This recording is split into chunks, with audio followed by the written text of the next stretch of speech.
গাহৰি মাংস আৰু খৰিচা অধিকাংশ লোকৰে এটি প্ৰিয় খাদ্য।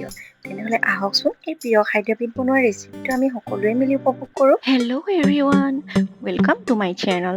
This channel is all about delicious recipes and fun cooking tips. Whether you are a pro in the kitchen or just starting out, there is something for everyone. So let's begin this video journey together. প্ৰথমতে মই গাহৰি মাংসখিনি 20% মান cook কৰি লৈছোঁ যাতে ইয়াৰ জাৰ্মছটো মৰি যায়। লগতে এয়া মই আলু কাটি লৈছোঁ, পিঁয়াজটো কাটি লৈছোঁ, এয়া দাংবডি দুডালমান আৰু আদা ৰচুনৰ পেষ্ট আৰু জলকীয়াও মই খুন্দি ল'লোঁ। লগতে এয়া হৈছে খৰিচা। এতিয়া এখন কেৰাহীত গোটেই মাংসখিনি অলপ অলপকৈ দি তাৰ গাৰ পৰা তেল ওলাবলৈ দিম, ভালদৰে লৰাই ল'ম। মাংসখিনি যথেষ্ট তেল ওলোৱা হৈ গৈছে। ইয়াত মই এতিয়া আলু মিক্স কৰি দিছোঁ। আলু মিক্স কৰি আৰু অলপ সময় এনেদৰে লৰাই লৈছোঁ।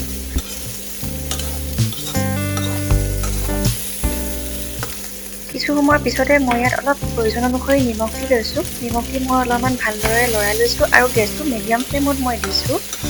বেছি তেল ওলাবলৈ দিব নালাগে, কাৰণ বেছি তেল ওলাবলৈ দিলে খৰিচা দিলে পিছত সোৱাদটো ভালকৈ নাহিব।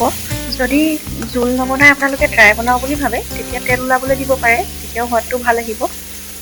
এতিয়া মই ইয়াত সৰু সৰুকৈ কুটি লোৱা পিঁয়াজখিনি দি ল'ম। পিঁয়াজখিনি দি অলপ সময় ভালদৰে লৰাই মই গেছৰ ফ্লেমটো ল' কৰি দিম আৰু ঢাকনখন মাৰি দিম।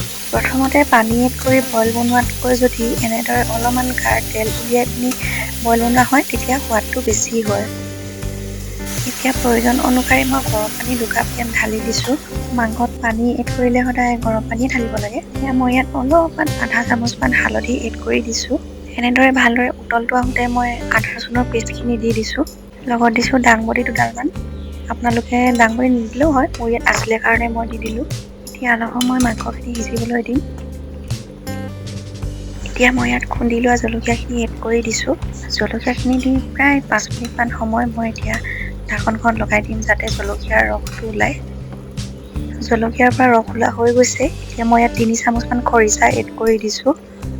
খৰিচা দিয়াৰ কিছু সময়ৰ পিছত মই লং, দালচেনি, ইলাচি পাউডাৰ অকণমান দি লৈছোঁ যাতে মাংসৰ সোৱাদটো আহে।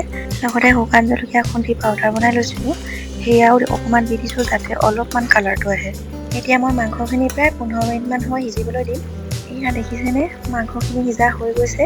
এতিয়া মই মান ধনিয়াৰ পাত দুডালমান দি মাংসখিনি নমাই থৈ দিম।